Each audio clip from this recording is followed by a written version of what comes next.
Hello আমার YouTube Sonara, তোমরা সবাই কেমন আছো কমেন্ট করে জানাও। আর আমিও আছি, মোটামুটি চলছে। তো আমার খুব খারাপ লাগছে যেটা নিয়ে, সেটা হচ্ছে আমি বিশেষ কয়েকদিন থেকে ভিডিও দিতেই পারছি না। খুব চেষ্টা করছি, কিন্তু একটা কাজ করছি, কাজের ফাঁকে হচ্ছেই না ব্লগ ভিডিও করা। তো কাজ টাজ করে এই যে রাত্রেবেলা একটু ফ্রি হয়েছি, তো এই সময়টুকু একটা ছোট্ট ভিডিও, একটা 1 মিনিটের ভিডিও নিয়ে চলে এসেছি। তো চলে ঘরে আমি কি করছি সেটাই তোমাদের সঙ্গে একটু তুলে ধরি। তো দেখো, আমি বাপের বাড়ি থেকে এই গাছটা এনেছি, মানি প্ল্যান্ট। এখানে দু রকমের গাছ আছে। তো আমি অ্যাকচুয়ালি টপের জন্য অপেক্ষা করছি। এখানে যে টপ খুঁজছি সেই টপটা পাওয়া যাচ্ছে না, এটা কোচবিহার থেকে আনতে হবে। তো টপটা নিয়ে এসেছে কয়েকদিন থেকে, 4-5 দিন থেকে গাছটা একটা জলের বালতিতে আমি রেখে দিয়েছি, সুন্দর টাটকা হয়ে ডালগুলো মেলেছে। দেখো, মানি প্ল্যান্ট কার কার বাড়িতে আছে কমেন্ট করে জানাবে। তো শুনেছি গাছটা খুব শুভ।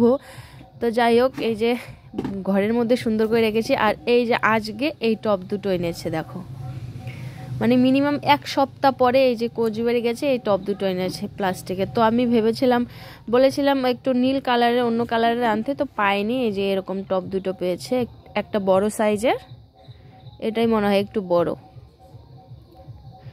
তো যাই হোক,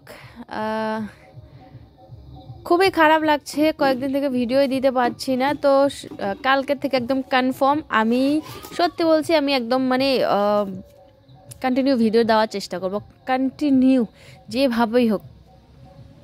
তো দেখো টপ দুটো কেমন লাগলো। তো কালকে আজকে যেহেতু রাত্রিবেলা ভিডিওটা করেছি, কালকে সকালবেলা গাছটা মাটি দিয়ে পুঁতে দিব। তো আজকের মতো টাটা বাই, সবাই ভালো থেকো, সুস্থ থেকো।